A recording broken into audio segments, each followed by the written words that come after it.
Bernard Whitman is a former pollster for Bill Clinton, and he joins us now. Bernard, thanks very much for coming on tonight. Thanks. So, a billion magazines that fit under this definition, tens of millions of semi-automatic weapons that fit under this definition.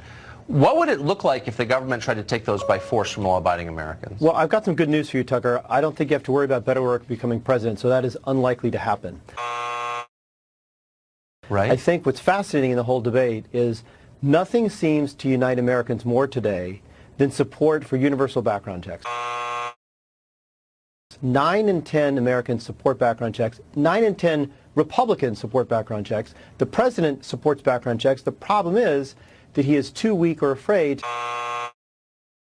to actually call the NRA and actually get that done. So, before I let you elide over the questions and get off your talking points, congratulations, you did.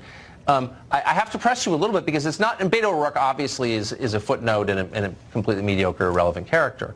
But it's not simply Beto. That's the tape that we played. Elizabeth Warren, who seems likely to be the nominee of the Democratic Party, much more likely than Joe Biden, in my opinion, has also called for gun confiscation.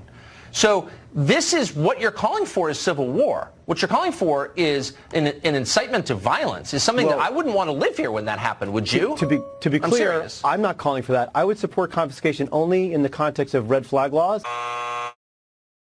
And I think that's what we need to talk about. But that's not what they're saying. Hold on. That's not what they're saying. What you're saying is, and we can debate this, and it's a real debate, if someone seems dangerous, do we have to convict him before taking his guns away? I think that's a legitimate debate, but I don't think what you're saying is insane. What Elizabeth Warren is saying is that these kinds of firearms are now illegal. Anyone who possesses one is now a felon, and we're taking them away.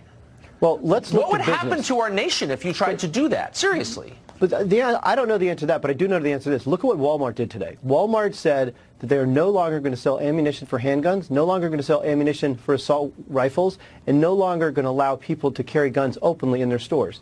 In the face of government inaction, business is actually rising to the occasion and saying, you know what, there's no doubt that business is in the vanguard of the activist left. And Walmart, after having destroyed American retail and made this country much uglier and empowered the fascist government of China, has a lot of brass lecturing the rest of us about anything at all. They ought to be ashamed of themselves, that company. But does it strike you as interesting that the response from the ruling class is not to think through why this is happening, but to attack rural America? There's no violent crime in most places where everyone owns a gun. I mean, honestly, why are they punishing rural America for the sins that weren't committed there? With all due respect, Tucker, I don't think anyone is talking and calling out rural America. I think of course they are. A number of the candidates, for example, Mayor Pete Buttigieg, has called for massive investment in mental health. Clearly, the cause of these mass shootings is mental health, aided and abetted by the easy access to guns and high-capacity magazines. So I think we need a comprehensive approach that looks at how to deal with mental health issues in a better way, how to flag people who shouldn't have guns, and how to begin to limit the number of high-capacity magazines. I don't think magazines that have 1, 2, 3, 4, but I mean high-capacity magazines. Why do you need these things? No one is hunting with an AK-47. I guess my question is, why should I have to explain myself? I'm a taxpayer, a citizen, I'm an adult man in a free country. I've done nothing wrong. I shouldn't have to answer questions from you or anybody else about what I have in my closet. I pose no threat to anybody. But we do have, as a society, we do have collective restrictions on actions that are deemed unsafe. No, you are attacking the law-abiding for the sins of the few, because this is a power grab. It's not a sincere effort to make this a safer country, which I would welcome. I think mass shootings are horrifying. But nobody is actually serious about trying to fix the problem, because if you were, you'd be every bit as upset about the rest of the shootings that take place, which far outnumber the casualties from mass shootings. Like less than 10% of all murders in this country are from a rifle. We're not trying to ban any other kind of guns. But if we had less access to guns, less access to ammunition, the suicide rate would plummet, and the number of gun deaths, which are now at 33,000 per year,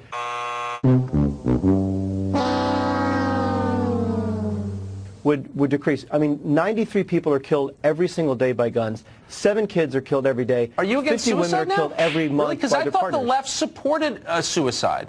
Because last time I checked, like in the state of Maine, for example, the left has now made physician-assisted suicide legal. The left pushed that. I'm opposed to it.